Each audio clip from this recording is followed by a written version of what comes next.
Okay. Welcome everybody. Thank you for attending today's webinar where you will hear from each of our partners before announcing the much anticipated winner from each of our finalists for Governance Top 100 for 2020. Three Wise Owls acknowledges the traditional custodians of the land, and we pay our respects to elders past, present and emerging. I am Ainslie Cunningham, co-founder of Three Wise Owls, and today I will be joined by the following fellow panelists. Representing each of our partners for the event, we have Rachel Sakurai, General Manager, Australia, Computershare. Reece Walker, Chair of Partners, McCullough Robertson Lawyers. Gilead, Senior Sales Director, Nasdaq. And last but not least, Maxwell, General Manager, Policy and Advocacy at Governance Institute of Australia. Three Wise Owls Corporate Governance Consultants are proud to be the organiser of this inaugural Governance Top 100 event, celebrating the top governance professionals across the country and shining a light on a profession that we are so proud to be a part of. Governance Top 100 is about highlighting the amazing talent and achievements of individuals that take their role in governance to the next level within their organisations. Governance as a profession is ever evolving and is made up of individuals from a variety of professional backgrounds across a range of entity size and industry types. Governance Top 100 emphasises the value and benefit that robust governance frameworks and the individuals that are responsible for driving these initiatives bring to an organisation.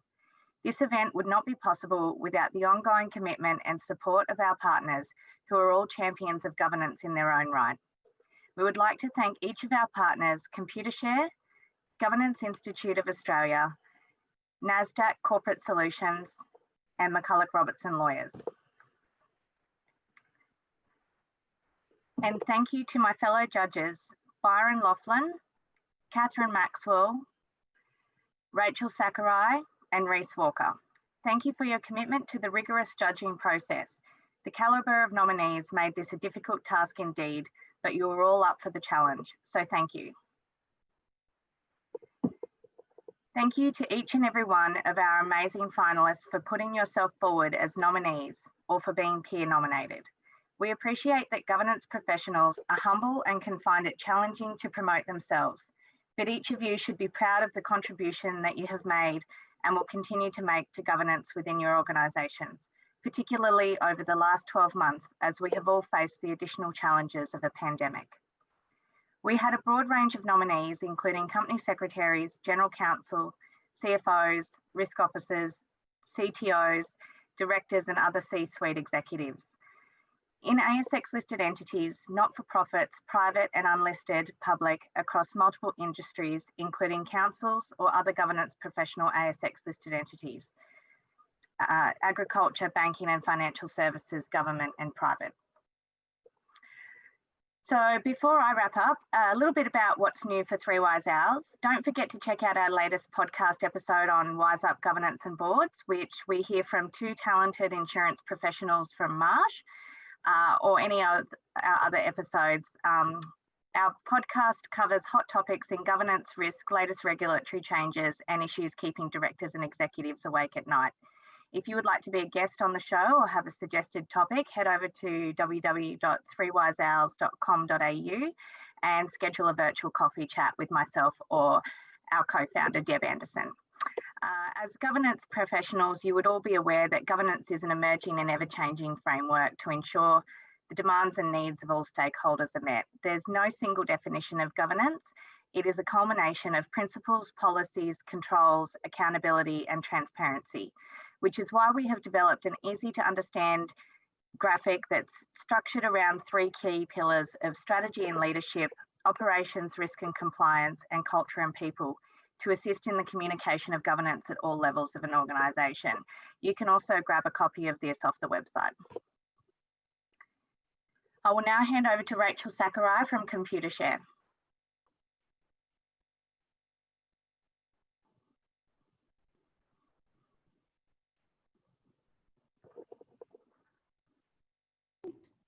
Can you hear me, everyone? It looks like I'm finally got myself off mute.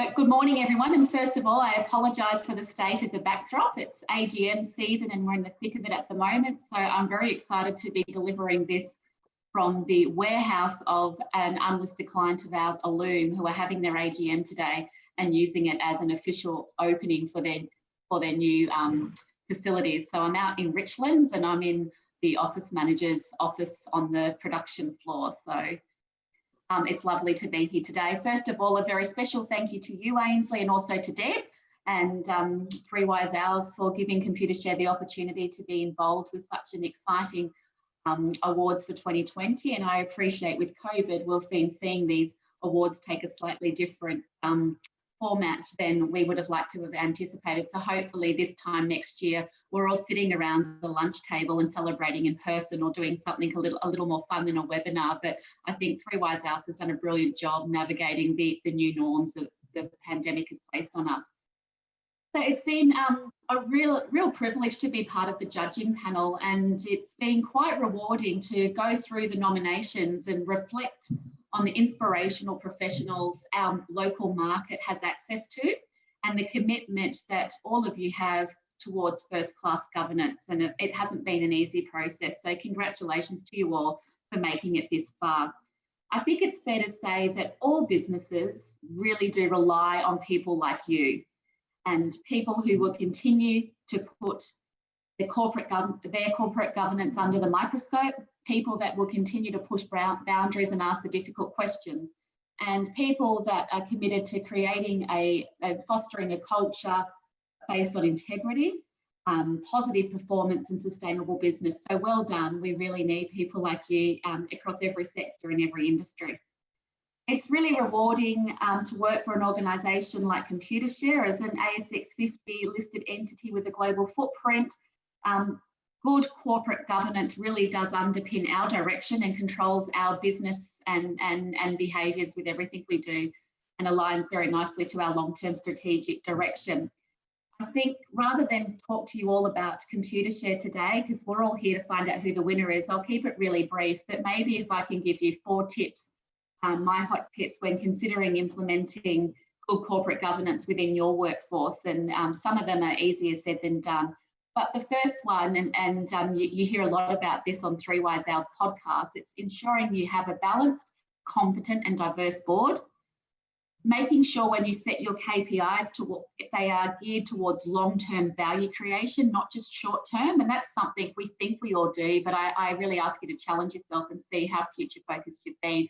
I think the pandemic has really forced a lot of boards to shift their focus pretty quickly and get them to really reprioritise risk management and internal control framework and making sure that it's regularly reviewed. And the last thing, as simple as it sounds, just do the right thing, promote ethical behaviour, and that means being completely transparent, not just in the good times, but in the bad times. Really, really important that, that you openly communicate when things aren't going so well and there are some challenges and struggles.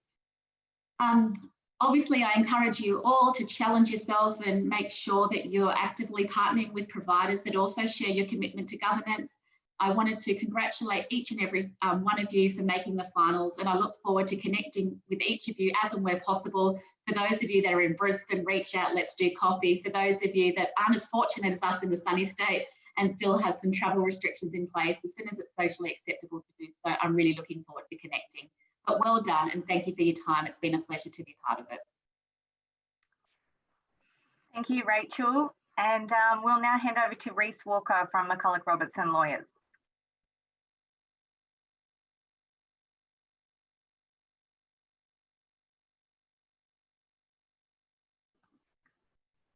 Reece, I think you might be on mute. Thanks very much, Ainslie. I just wanted to say congratulations to all of the nominees, and fantastic and well done on the quality of the submissions. As a judge, it was an absolute delight to see the quality of governance professionals that we have in the market here in Australia across a broad spectrum of organisations.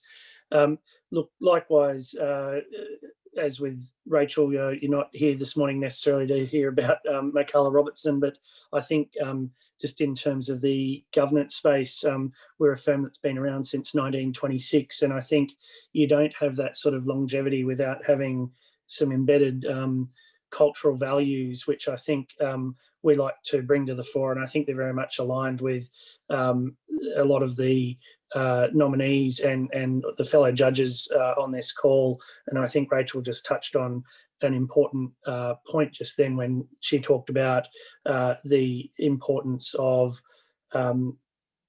continuing those high standards in good times and bad. I guess for all of you, what a year it's been. It's also been a year of regulatory change. We've had the impact of COVID. We've then had the unforeseen impacts of COVID.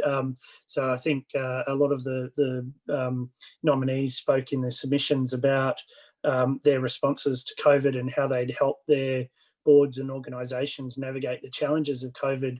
And just when you think you've made it through and made a positive contribution to that, from a governance perspective, that then turns on its head and you're dealing with knock-on issues. And it's been interesting attending a few AGMs in recent weeks where there've been some significant questions around whether organisations have benefited from government funding and especially the job seeker, job keeper type benefits, and then what they've done in terms of dividends and that sort of thing. So it's an ever-changing world. You think you're doing the right thing and there's new challenges that come along.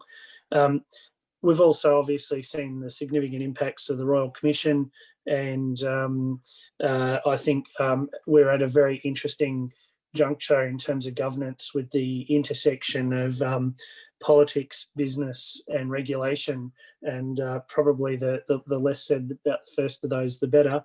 But it is a very dynamic time to be a governance professional, and I commend you all on the fantastic job that you're doing and the way that you are representing the governance community and the value that governance skill can bring to the boards and organisations that you serve.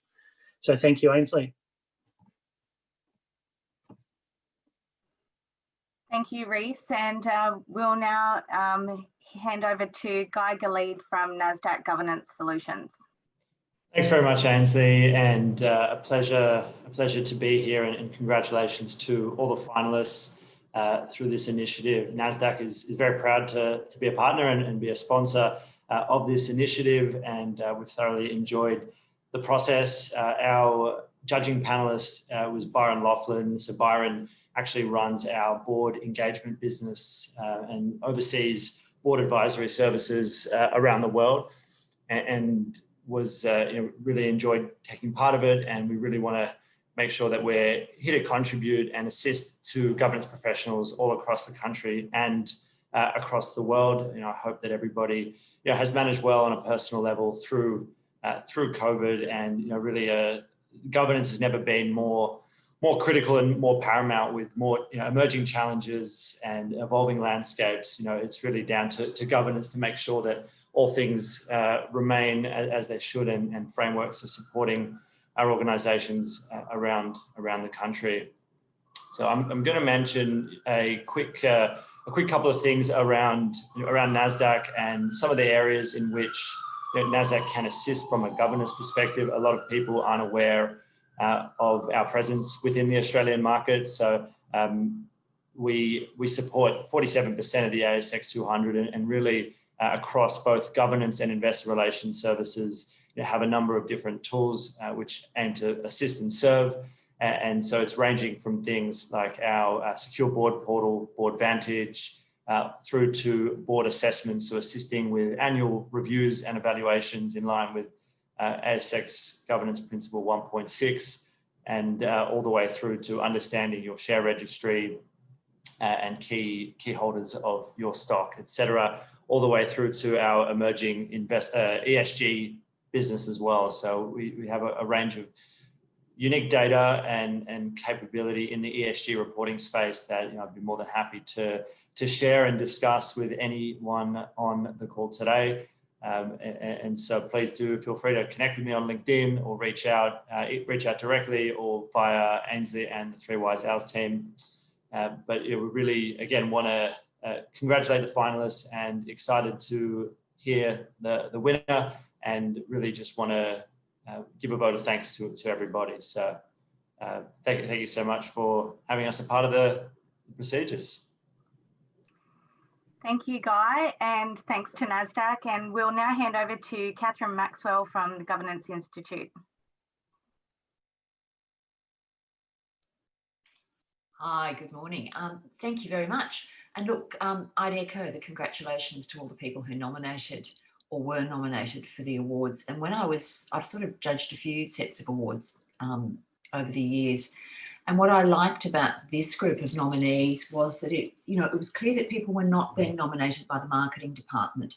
They were either being nominated by their peers, or they'd reflected on what they'd done and had done throughout the year, and they'd put forward their own nomination. So it was actually, I thought, really refreshing to hear these authentic voices of governance from the trenches, really, because it's been a big year.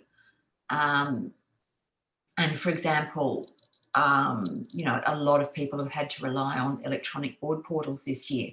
Most directors are not getting hard copy board packs. That's something that really the last 6 months or so have put paid.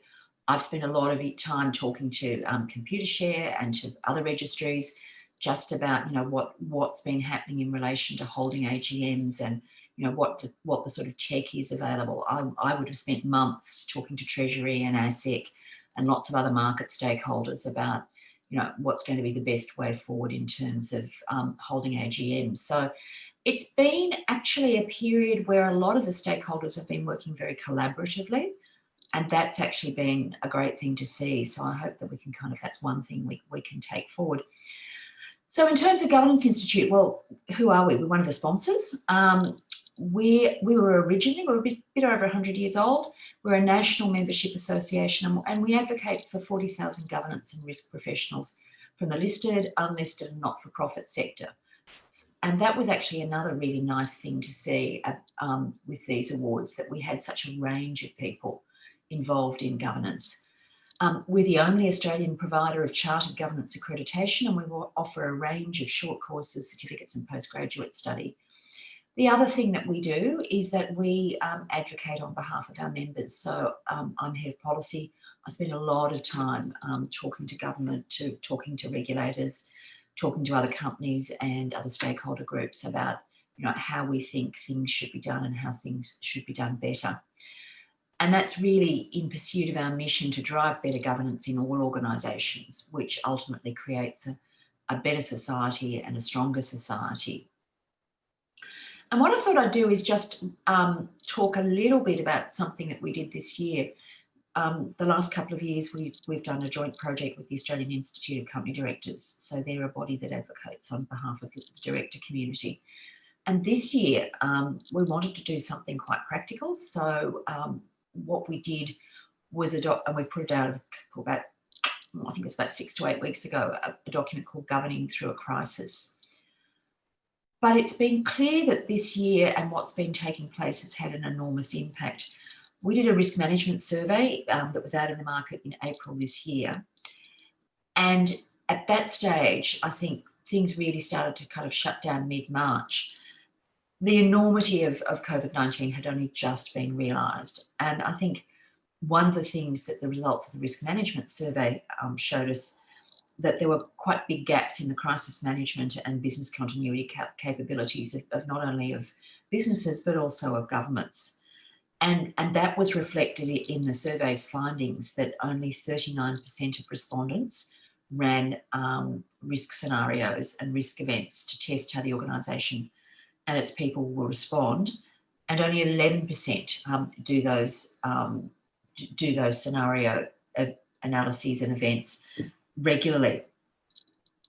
And they all said, a number of them said, that economic shock was one risk that their organisations don't manage well. And I think this is by no means over. I think 2021 is going to be a very tough year. So I think particularly in the terms of the economy. So I think that's something we're all going to navigate our way through. Because we are, there's definitely an economic downturn. And, Victoria, I think everyone's allowed out now, but I think, it's going to take a while for business to get back to speed. So in terms of governing through a crisis, the publication, get on our website, it's freely available. What did we do? Well, Australian Institute of Company Directors had some targeted interviews, and Governance Institute ran some roundtables with our members, and we just asked them a whole series of questions about what they did. And the findings are pretty much grouped into, I guess, four main themes, and the first two are adaptation and agility. So people had to adapt to a virtual boardroom, and for the most part, they did it pretty well. There's a new etiquette around engaging online. I think I saw somewhere that the phrase "you're on mute" is going to be probably the phrase of 2020. The role of the chair, absolutely vital. And it was quite a tricky job. It's quite a tricky job for a chair to run a virtual meeting. They have to make sure that people are engaged, that everyone contributes, and that they're coming to a genuine decision. And chairs have handled this differently. Some do a kind of go-round, so they'll make sure that they literally count off the faces and make sure that they've heard from everybody. Some of them have been making sure that they touch base with their boards and the individual directors offline in between meetings, just to make sure that people are continuing to be engaged with the board. And certainly one of the things that people interviewed at the roundtable said that you miss that kind of interaction that you have with people on a day-to-day basis, and particularly say at board meetings where people stop and have a cup of coffee and they might have a chat about a particular issue, or they might, I've heard about virtual board dinners, so but the nights before big board meetings, getting together online and having a sort of virtual dinner as a way of maintaining that connection. Big challenge, particularly for global companies, managing different time zones. One company talked about the fact that they kind of took it in turns to get the rough end of the deal. So, one time it was Australia starting at 5 a.m. Next time it was overseas participants starting at 5 a.m. So trying to manage around different time zones. And Zoom meetings are tiring. We've certainly found that. I think we're all going to be zoomed out by the end of the week. So managing that while still making sure that people are making good decisions. Technology, big issue. I think things have settled a bit, but you've always got to remember that the quality of the virtual meeting, it doesn't necessarily depend on your internet, the stability of your internet connection. It's where the other people are as well. And we found a lot of company secretaries were kind of doing informal tech familiarisation sessions with their directors. So they'd kind of ring them up and organise a bit of a rehearsal in advance of the meeting. So company secretaries were playing a really vital role in making sure boards were able to operate using technology. But there were some benefits, reduced travel, and you could get people at short notice for meetings. Diaries were much freer. People weren't constantly overseas or travelling. So that was actually a real added benefit. And people have been thinking about, what will the future hold? Some boards are keen to get back to meeting in person as soon as possible. A number of boards have gone, we actually don't need to travel to board meetings for all meetings. We're going to look at doing things differently. So certainly people have been adapting. I think the other thing, agility. So people have really had to make very agile decisions, particularly sort of March, April, May. Things were changing all the time. And then just when we thought that things were getting a bit brighter and a bit more stable, Victoria went into another stage of lockdown, which threw things up in the air yet again. So people have been having to be very agile and very flexible. It's been important for boards and management to maintain good relations. And by and large, the feedback that we heard was that boards were being pretty good. They really were just letting the management team get on and do what they needed to do. Quite a lot of feedback around the fact that, chairs were acting as a support to CEOs and really try to step up, and because it's been very difficult for CEOs in the current environment, because things have been changing so radically, and that people don't have access to a lot of the supports that they normally do. So chairs have been taking that responsibility quite seriously. Communicating is critical. Some boards we heard about, they took it on themselves to, some chairs have been, one company talked about the fact that the chair came to the sort of daily management stand-up meetings, and then they acted as a sort of communication point for the rest of the board to make sure that everybody was up to speed. Company secretaries report being unbelievably busy. Most of our members are pretty busy most of the time, but it's just been exponential. So making sure people can use the technology, investigating technology, providing information, planning, having to, lift and shift the whole, particularly for some of the big companies, their board calendars go out for 2 years in advance. So having to pick all of that up and reconfigure it, rejig it to adjust to the new circumstances. That's been a big job. Keeping up to date with what's coming out of the regulators. There have been a lot of developments from all the important regulators. What is ASIC saying about virtual or hybrid meetings? What's coming out of the ACCC? What's the ACNC saying? What are the latest requirements around your staff? So keeping up to date with that, getting meeting agendas ready.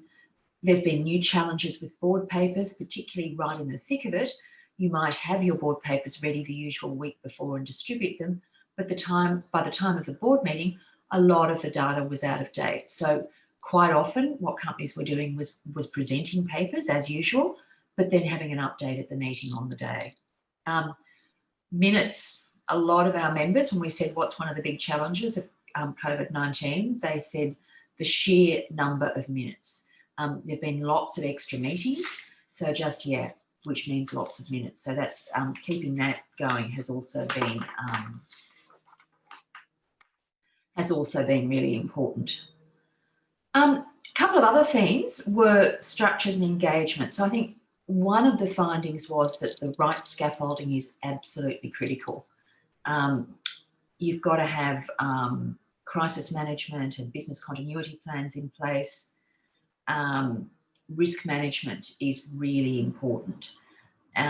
One person asked a really good question. I thought, has COVID prompted boards to deal with strategic risk at a much more focused and deliberate level? They observed that outside the boards of a very small number of large listed companies, and mainly where regulators are involved, boards don't actually spend a lot of time looking specifically at strategic risk.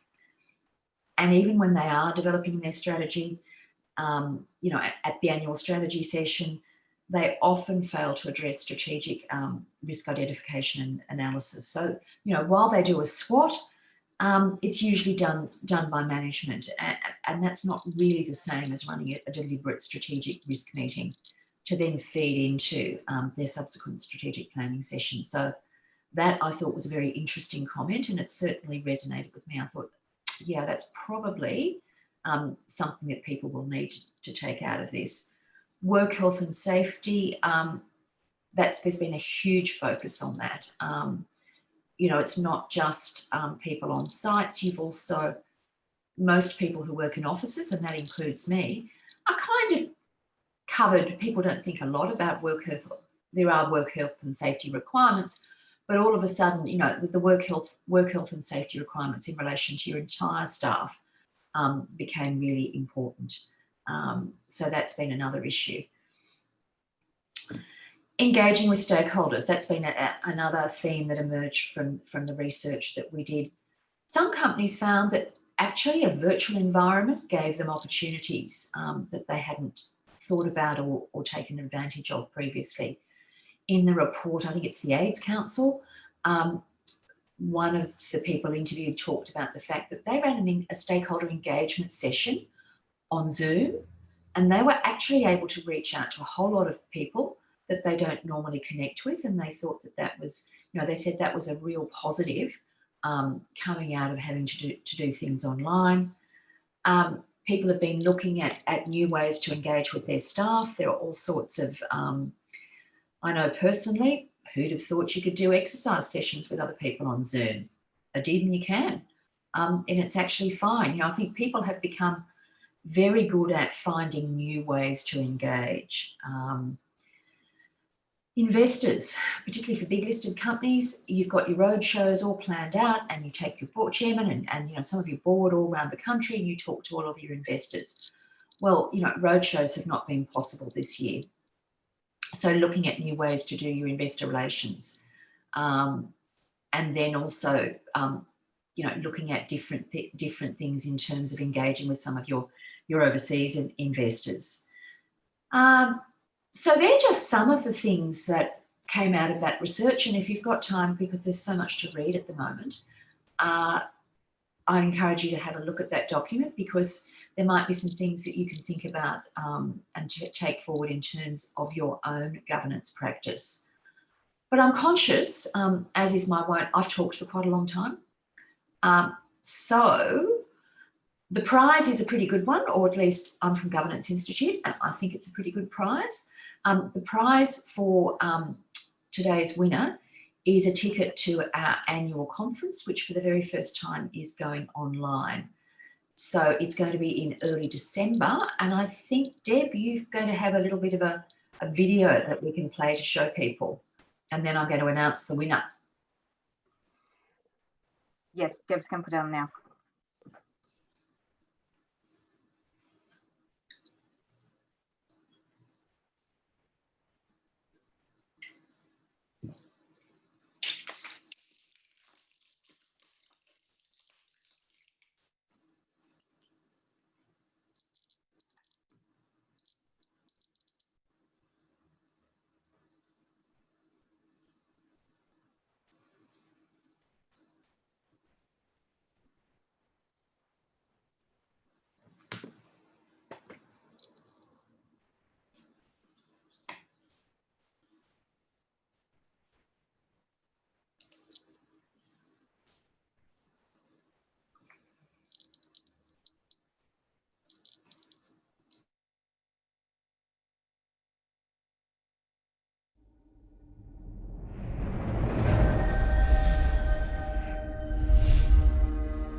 Hi, I'm Gia.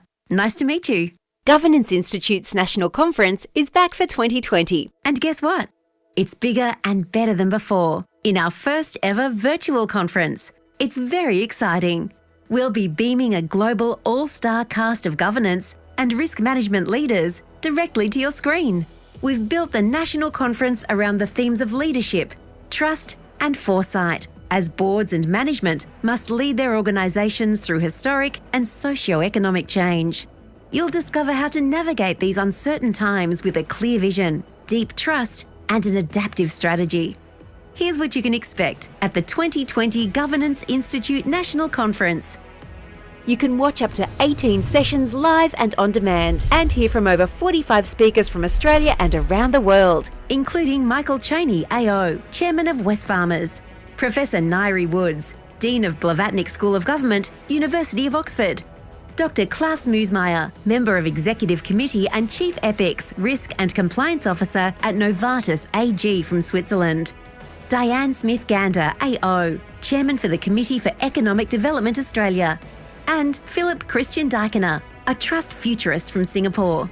Look to the future with insights that will enrich your profession for years to come. And hear from thought leaders about megatrends and new ways of thinking, driving new ways of governance and risk management.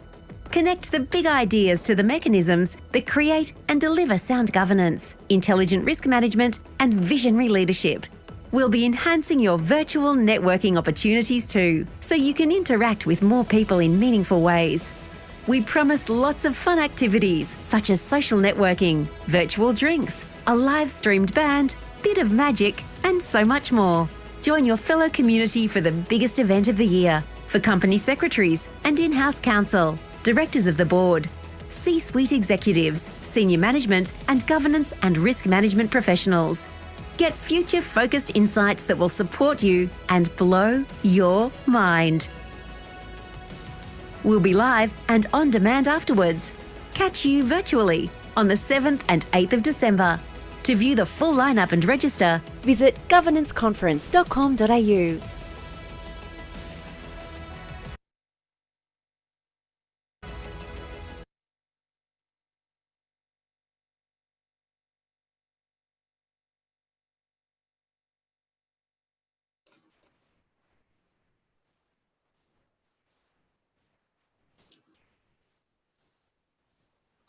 That actually looks pretty exciting. I hadn't seen the final video. Wow. Obviously one to try and get to.